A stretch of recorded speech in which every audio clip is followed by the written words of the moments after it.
कैसा लग रहा है यहाँ पे आके आपको? बहुत ही अच्छा लग रहा है और बहुत शांतिपूर्ण लगा और मन ऐसे आनंदित हो गया था। एक सवाल ये था, इनको सांसारिक चीज़ों में मन ही नहीं लगता। इन्होंने एक तो कहा था कि उन्हें साधना में जाने का मन क्यों लगता है, दूसरा एक और सवाल था ना, संसार के प्रति विरक्ति का भाव बचपन से है ना इनको। हम लोग फिर इनको लेके गए तो अभी इन्होंने अपना पीछे जीवन जो देखा उसमें इन्होंने देखा कि ये एक साध्वी हैं। इनकी बड़ी बहन थी, वो उनको प्रेम बहुत करती थी, वो आज भी बड़ी बहन है, और जाके सीधे पहुंच गई थी बोध गया, बौद्ध लोगों के साथ संपर्क में आ गई थी और ये एक तरह से बौद्ध सन्यासी बन गई थी पीछे जीवन में थी। 1970 में मौत इन्होंने देखी अपनी, 1970 में गई थी। वो महिला थी लेकिन इस जीवन में वो मुझे पुरुष गुरु के रूप में मिली और उन्होंने भी मुझे कुछ ज्ञान दिया। उसी जन्म से लेकर इसी जन्म में भी हम उसी रास्ते पर हैं अभी। हाँ, तो फिर इनको साधु जीवन से पहले के भाव, पहले वाले जीवन में फिर से एक और जीवन में भेजा गया। तो उस जीवन में मैं पुरुष के रूप में थी और जो जैसे कि वो अच्छे घराने से थी और बहुत ऐसे हैप्पी थी। नमस्कार मित्रों, आप सभी का एक बार फिर से स्वागत है हमारे इस YouTube चैनल पर। मैं हूं संजय शर्मा और आप देख रहे हैं द मॉन्क।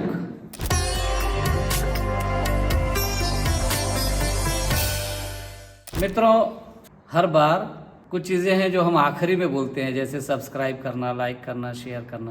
तो आज थोड़ा पहले बोलेंगे क्योंकि हमने देखा कि बहुत सारे लोग जो थोड़ा आधा देखते हैं, शुरू करते हैं, बाद में देखूंगा सोचते हैं, तो वो लोग शायद लाइक सब्सक्राइब करना भूल जाते हैं। तो इसीलिए हमारा आग्रह है कि अभी से कृपया शुरू हो उसके पहले लाइक कर दीजिए, शेयर कर दीजिए और हाँ, सब्सक्राइब ज़रूर करना है, ठीक है। तो अभी हम फिर से शुरू करेंगे कहानी। ये महाराष्ट्र से आई हैं।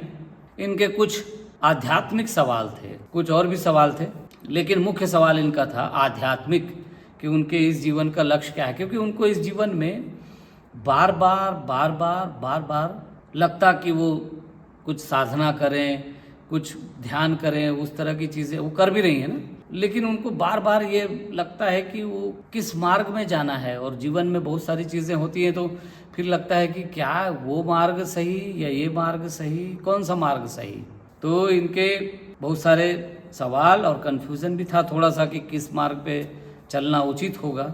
फिर कुछ चीज़ें इनको परेशान भी करती थी। ये ध्यान में जब बैठ रही हैं तो इनको ऐसा थोड़ा सा एहसास हो रहा है कि कुछ डिस्टर्बेंस आ रहा है, तो वो भी क्यों, इसको भी समझना था इनको। तो क्या ये पीछे पास्ट लाइफ का कोई रिलेशन है, किसी तरह का कोई संबंध है, इसको समझना चाहती थी। तो ये आई थी और इन्होंने बहुत अच्छे से देखा। लगभग 4 घंटे का ये सेशन इनका रहा है। आपका बहुत बहुत स्वागत है।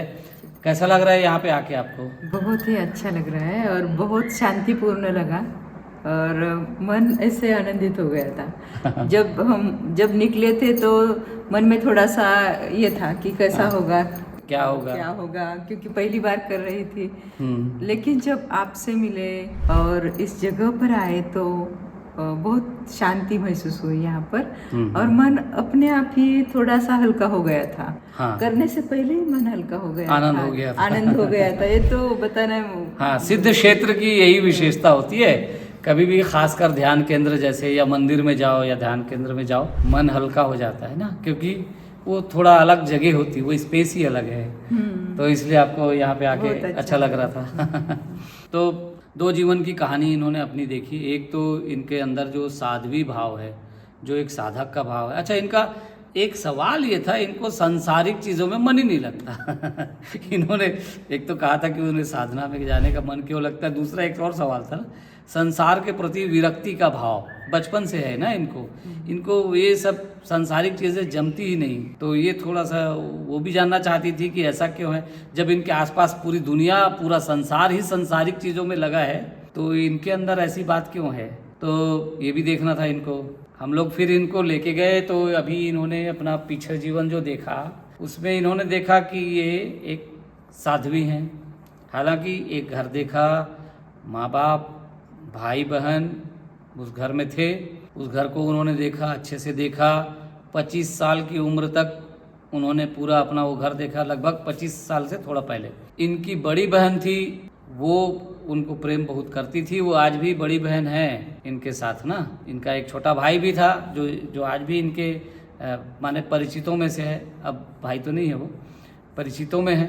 इन्होंने उस जीवन में भी लगातार 25 की उम्र में उन्होंने वो घर छोड़ दिया था, 25 से पहले छोड़ दिया था एक घर को, और जाके सीधे पहुंच गई थी बोध गया। बौद्ध लोगों के साथ संपर्क में आ गई थी और ये एक तरह से बौद्ध सन्यासी बन गई थी पीछे जीवन में। तो बोध गया पहुंची ना। देखिए अभी तक हमारे को तिब्बत वाले, इधर उधर वाले, बद्रीनाथ केदारनाथ तरफ घूमने वाले साधक तो मिले थे, ये बोध गया जाने वाली पहली साधक आई है हमारे पास। तो ये पीछे जीवन में बोध गया जाके वहाँ पे साधनाएं करके अच्छे से जीवन बिताई थी।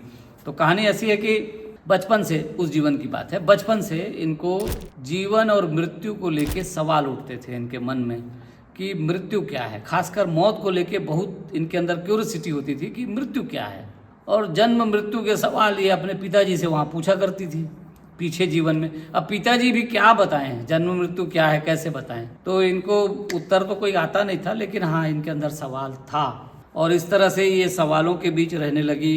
छोटा भाई था तो थोड़ा सा, बड़ी बहन भी इनको सहयोग करती थी, प्यार करती थी।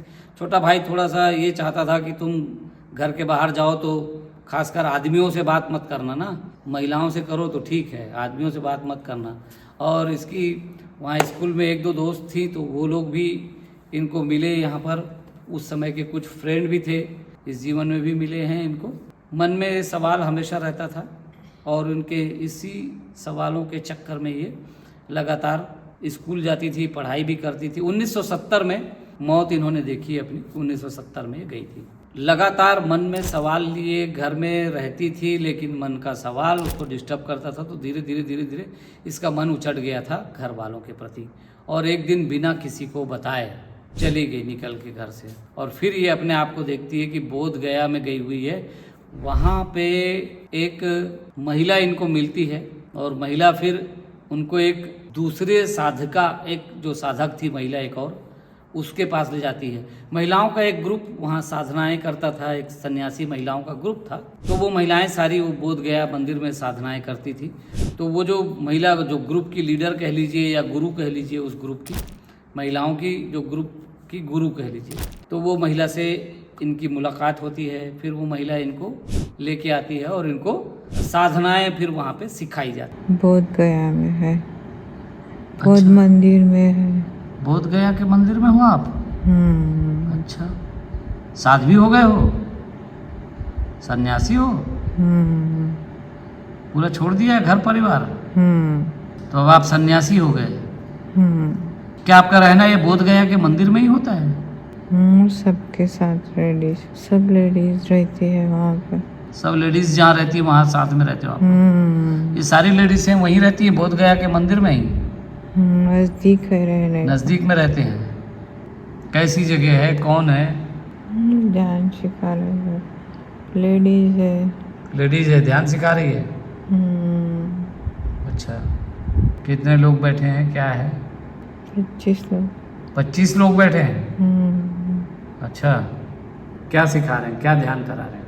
पद्धति बताएं, क्या बोल रहे हो, कैसा कर रहे हो?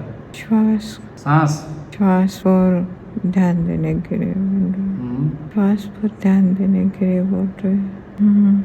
तो आप लोग श्वास पे ध्यान करते हो? हमें बुद्ध मिल गए, यानी कि उनके ज्ञान के संपर्क में गए हम। बुद्ध के मार्ग के संपर्क में आ गए? तो कोई लोग हैं वहाँ पे सिखाने वाले, बताने वाले? बोध गया के मंदिर में दिन भर रहते हो? नहीं, तो ध्यान करने वहाँ बैठते हैं। वहाँ ध्यान करने जाते हो आप लोग? जाते हैं, हाँ। सारी महिलाएं, साध्वियाँ, सारी सन्यासी महिलाएं एक साथ जाते हो आप लोग? हाँ, साथ में रहते हैं। साथ में रहते हो। क्या मन में चलता है? हमें लगता था कि हम बिल्कुल साधु भिक्षु की तरह है, और फिर वही ज्ञान के लिए तरस रहे हैं, पूरा ज्ञान के लिए। पूरा ज्ञान चाहिए, आस्था से, बहुत आस्था से हम भगवान के चरण गए। और तब हमें अच्छा लगा। साधना किस तरह की थी इसको भी हम लोगों ने चेक किया, तो साधना तो यही थी विपස්සना वाली, इनको सांस में साधना करना है, ध्यान करना है। तो सारी कहानी मैं बताऊं, कुछ आप भी बताइए। जी। जब आपने प्रश्न पूछा था कि आप किसी अपने देवता या किसी गुरु या जिसको आप मानते हैं उनको आप बुलाओ, हाँ हाँ। तो मैंने जैसे कि शाक्यमुनि बुद्ध है, हाँ वैसे ही पद्मसंभव भी है। हाँ, पद्म संभव जी, तो हाँ पद्मसंभव वो आपको उनकी मिली। साधना मैं इस जन्म में भी बहुत साल से करते आ रही हूँ। हाँ। तो जब आपने बोला कि किसी को बुलाओ, हम्म। तो मैंने उनको रिक्वेस्ट किया। तो उनको रिक्वेस्ट करके फिर आपका जो सेशन है ना, हाँ। तो फिर स्टार्ट हो गया। तो मुझे ये बात भी अच्छी लगी कि मैं उनके कनेक्शन को फिर से फील कर पाए। हाँ, हाँ। क्योंकि उनके साथ कर पाई। हाँ। कनेक्शन जो रहता है, हम हर दिन तो उनकी पूजा करते हैं या फिर उनका मंत्र बोलते हैं। हाँ। फिर भी आज जो है ना, आपने उनको बोला तो मैंने पहले हमारे वही बुद्ध में उनको मैंने ये उस मार्ग का देखिए, जो जिस मार्ग का राही होता है ना, जिस मार्ग से चलता है, उस मार्ग की चीज़ें उसे अनचाहे अनजाने उसे खींच लेती हैं। तो इसीलिए जब इनको एक अवस्था आई, हम लोग ना कोशिश करते हैं कि ख़ास अवस्था में जाने के बाद उसको मौका देते हैं कि एक ट्रांस में जा रहा है तो उस समय अपने किसी गुरु को, इष्ट देव को, किसी को याद कर ले, उनसे आशीर्वाद ले ले, फिर आगे बढ़े। उससे एक आइडिया भी होता है कि वो किस मार्ग का राही है। तो इनका जो पद्म संभव जी महाराज पधारे, तो समझिए कि मार्ग का राही कौन सा है ये। तो हमने चेक किया तो आगे वो मिला। तो थोड़ा सा बोध गया का अपना अनुभव सुनाइए ना। तो पहले से मन नहीं रहता था किसी सांसारिक चीज़ों में, और फिर साथ में जब मैं गई वहाँ पे, वो लेडीज़ थी, हमारी गुरु थी, तो हाँ। उनके साथ में हम ध्यान किया करते थे। और ज़्यादा उस उम्र में भी ज़्यादा देर उम्र तक मैं नहीं रही, लेकिन बस साधना में रही मैं उस जन्म में भी। लेकिन जो पाना होता है उस जीवन में, वो भी थोड़ा सा अधूरा रह गया। साधना तो करती रही जो, लेकिन अंतिम जो हमारा लक्ष्य होता है वो उस जीवन में भी नहीं मिल पाया था। तो इस जन्म में भी वही ढूंढती रह गई थी, इसीलिए ढूंढते ढूंढते फिर ऐसे सोचा कि चलो आपके पास आ जाए, कुछ प्रश्नों के उत्तर मिल जाए, तो बहुत सारे लक्ष्य का पता चल जाए। लक्ष्य का पता चल बहुत ज़रूरी होता है ना साधक के लिए। बाकी सांसारिक लोगों के लिए तो मैं नहीं जानता, और हम लोग उन लोगों को ज़्यादा महत्व भी नहीं देते। वैसे लोगों को हम लोग बुलाते भी नहीं, बहुत ज़्यादा टाइम भी उनके लिए अवसर नहीं, जब तक कोई बड़ा कारण ना हो हम उनको अवसर नहीं देते। लेकिन साधक लोगों को ज़रूर हम अवसर देना चाहते हैं, क्योंकि हमको लगता है उनको उनके जीवन का लक्ष्य पता चलना चाहिए। हर एक का लक्ष्य अलग अलग ढंग से होता है। साधक है तो साधना तो लक्ष्य है ही है, लेकिन मार्ग पता लग जाता है ना कि कौन किस मार्ग से। जैसे आपको याद होगा, अभी पिछले वीडियो में हमने बताया था, एक आए थे उधर गुड़गांव तरफ से आए थे एक स्वामी जी, वो लगातार कभी ये मंदिर, कभी वो मंदिर, कभी ये मार्ग, कभी वो मार्ग, जाने कितने मार्गों में जीवन भर घूम रहे थे। और जब हम उसको पीछे लेके गए तो उनको पता चला कि उनका मार्ग इधर और उधर नहीं, कहीं और है। और उनको साफ समझ में आ गया कि उनका मार्ग कौन सा था। तो फिर अब वो उसी मार्ग में जाएंगे। वो गोरखनाथ जी की परंपरा से जुड़े थे पिछले जीवन में, तो जाहिर है कि अभी भी वो उसी मार्ग में जाएं, जल्दी पहुंचेंगे। अभी इनको अगर भक्ति मार्ग में डाल दें, इधर उधर डाल दें, अगर इनको नहीं पता है कि इनका मार्ग ज्ञान मार्ग है, ध्यान का मार्ग है, और दूसरे मार्ग में चली जाए, तो मेहनत फिर से पहुंच तो जाएंगे, किसी भी मार्ग से जाए पहुंचना वही है, लेकिन मेहनत बढ़ जाती है। और अगर आपको पता है कि आप इस पथ के राही हैं, उसी पथ पे चले तो आसानी से थोड़ा आगे बढ़ते हैं। बस ये है, तो इनका टारगेट का पता चला। अच्छा, वो महिला जो गुरु जी थी वहाँ पे, जो महिला आपकी गुरु थी, वो महिला यहाँ पर क्या थी, बताएं थोड़ा उसके बारे में। हाँ हाँ, इस जीवन में अभी वो एक पुरुष थी जो आपको वो महिला थी, लेकिन इस जीवन में वो मुझे पुरुष गुरु के रूप में मिली, और उन्होंने भी मुझे कुछ ज्ञान दिया। उनकी मुलाकात हुई है उनसे, जो महिला पीछे साधक थी और गुरु थी इनकी। तो वो उसने अभी इस बार पुरुष का रूप धरा हुआ है, लेकिन उसने इनको देखिए मार्ग दिखाया, उनको बताया कि ऐसा करो, इस तरह की साधना करो।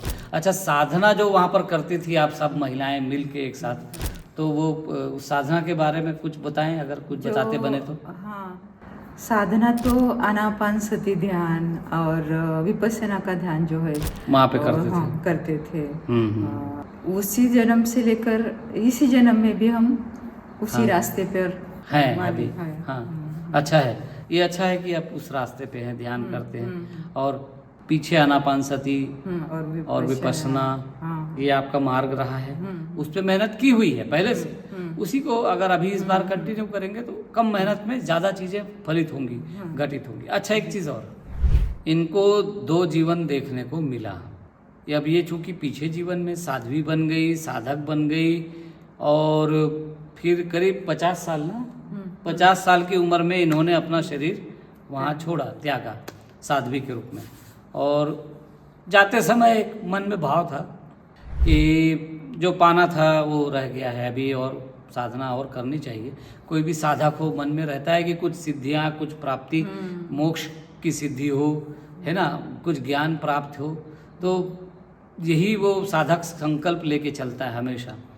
तो संकल्प पूरा नहीं हुआ था, तो थोड़ा सा अखर रहा था कि, पर मन में संकल्प था कि ठीक है, ये शरीर छूट रहा है, कोई बात नहीं, अगले शरीर में जाएंगे तो उसे, क्या संकल्प था बताएं, कुछ याद है आपको?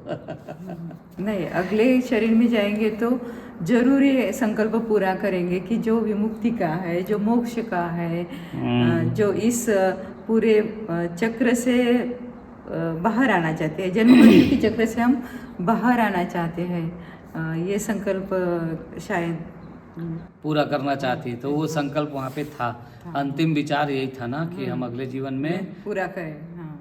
अच्छा, फिर हमने ये सोचा कि ये साधक है, ये साधना कर रही है, ये बोध गया पहुँच गई, ये घर छोड़ के आ गई, घर से बचपन से अपने पिताजी से पूछती है कि ये मृत्यु क्या है।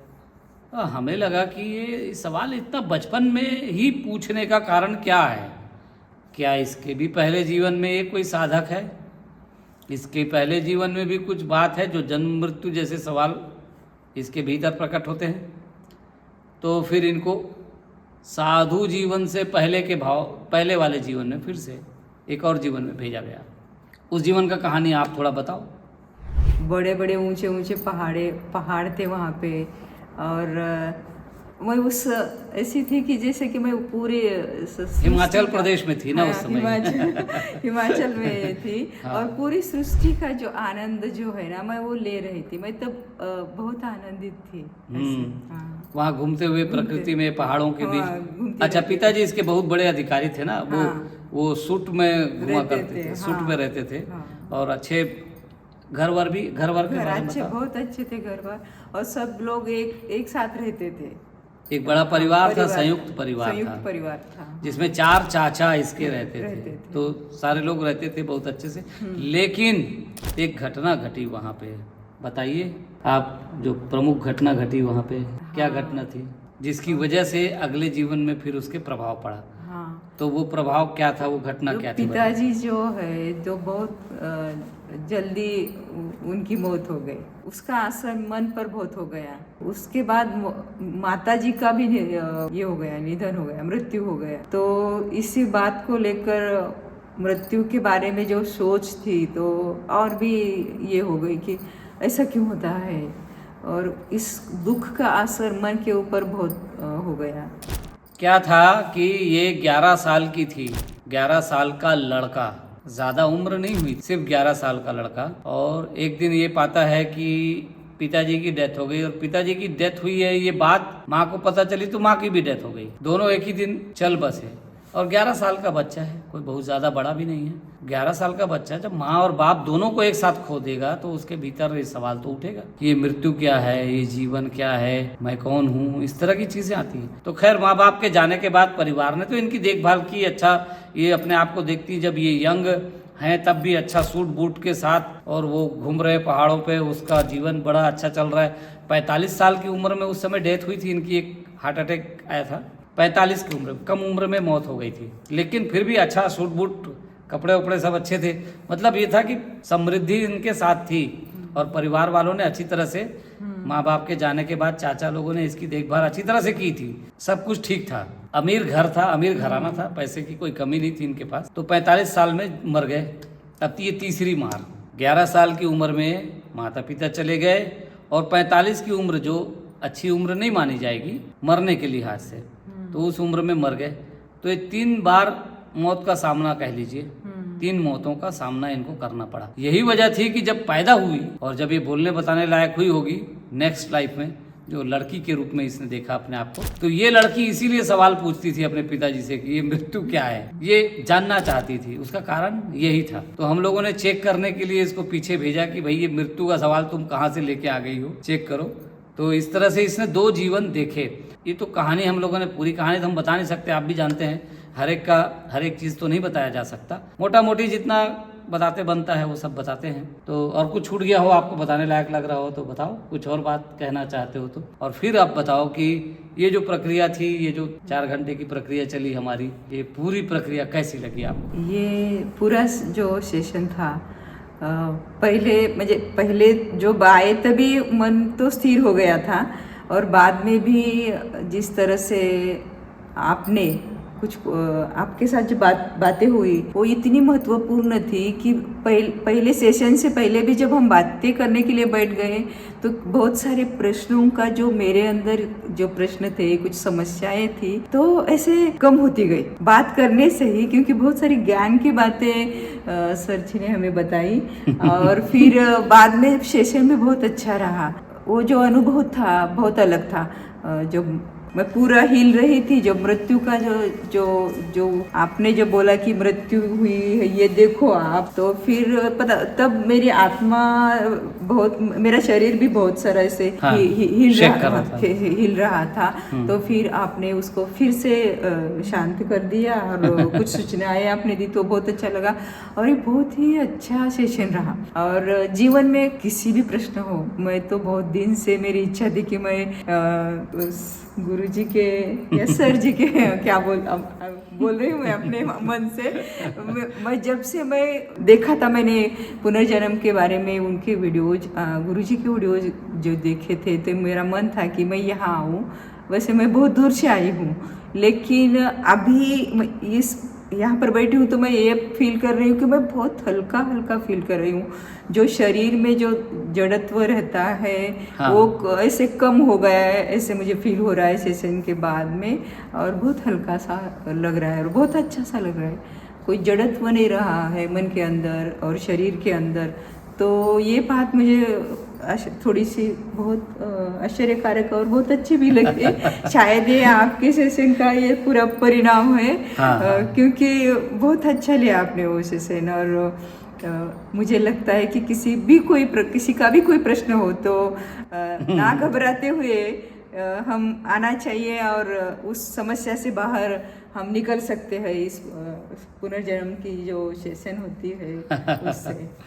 देखिए अभी जो है ना, ये इस सेशन की एक खूबी है, बहुत अच्छी खूबी है, वो ये है, अब आप हर दिन माने जैसे ही रात होगी और दूसरा दिन आएगा, आप कुछ नया पाएंगे अपने आप को।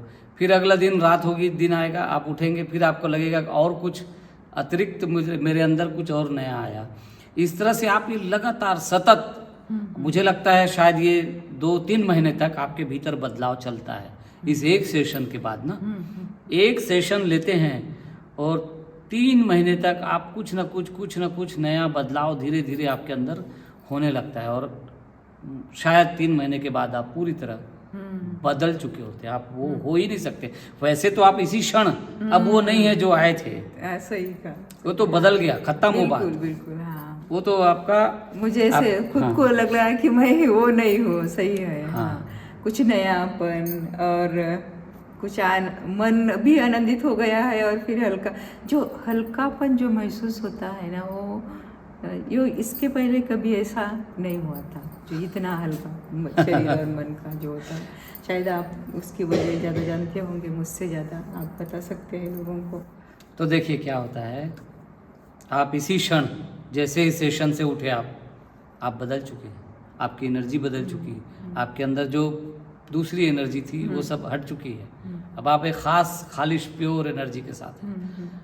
हल्कापन की जो बात है वो क्या है, आत्मा ट्रेवल कर रही होती है ना, तो पूरा तो आत्मा के रूप में आप अपने आप को महसूस कर रहे होते हो, देख रहे होते हो, तो आत्मा तो वैसे भी हल्की रहती है। जी हाँ। तो वो, और दूसरा जो मन के अंदर जो पीड़ा, तनाव, कष्ट, संताप कुछ भी अगर घुसा हुआ है तो वो जो है भारीपन लाता है आपको हमेशा। अगर आप एक सवाल से जूझ रहे हैं कि ये क्या बात हुई, ये क्यों हो गया, ऐसा क्यों हो गया, वैसा क्यों हो गया, ये हर समय मन में है तो ये आपको टेंस में रखता है, तनाव में रखता है, तो भारीपन रहता है। आप जैसे ही सेशन में एंटर करते हैं और आप देख लेते हैं कि ये है बात, अरे ये है बात, तुरंत आपका मन हल्का हो जाता है। सही। आपको पता चल जाता है कि ओहो, मैं तो इसके पीछे इतने दिनों से परेशान, अरे ये बात है। जैसे ही आप देखते हैं, चाहे वो दोस्ती हो, दुश्मनी हो, कुछ भी हो, पर आप देख लेते हैं ना तो आपको तुरंत आराम मिल जाता है और मन आपका रिलैक्स हो जाता है। तो ये यही कारण है कि आपको इतना हल्कापन लग रहा है। और कुछ कहना हो तो फिर, नहीं तो फिर बंद करें। बताइए, कुछ और कहना? कुल मिला के आपको कैसा लगा? बहुत ही अच्छा लगा और मेरे सारे प्रश्न के उत्तर यहाँ आकर मिल गए। कितने दिनों से मैं परेशान थी कि ऐसा क्यों हो गया है मेरे साथ, ये बात क्यों ऐसी हो गई, मैंने ऐसा क्यों किया, क्यों, ये जो सारे प्रॉब्लम्स थे, प्रश्न थे, ये सारे के सारे सबके उत्तर मिल गए हैं। तो आपका तहे दिल से बहुत बहुत शुक्रिया और बहुत धन्यवाद। मन से। देखो, मन, हृदय में जो पीड़ा थी ना, कष्ट, वो ऐसे निकल गया है ना? अब समझ में आ गया है ना? हाँ, वो पीड़ा निकल गई। पीड़ा निकल जाती है तो कितना अच्छा लगता है, वो हल्कापन इसको लग रहा है इसीलिए। जी हाँ। तो प्यारे मित्रों, आप सबका जो प्यार आपको मिलता है उसके लिए आप सबका बहुत बहुत धन्यवाद। इस वीडियो को यहीं ख़त्म करेंगे, लेकिन फिर से रिक्वेस्ट करेंगे, लाइक नहीं किया है तो लाइक कर दें, सब्सक्राइब नहीं किया है तो सब्सक्राइब भी कर दें, और शेयर तो करते ही रहना है अपने दोस्तों को, मित्रों को। वो शेयर करने की वजह से ये लोग सब आते हैं एक दूसरे को देख देख के। अब ये शेयर करेगी तो इसके और भी फ्रेंड्स आएंगे, ठीक है? तो लाइक, शेयर, सब्सक्राइब ज़रूर करते रहें और आप सबका बहुत बहुत धन्यवाद। नमस्कार।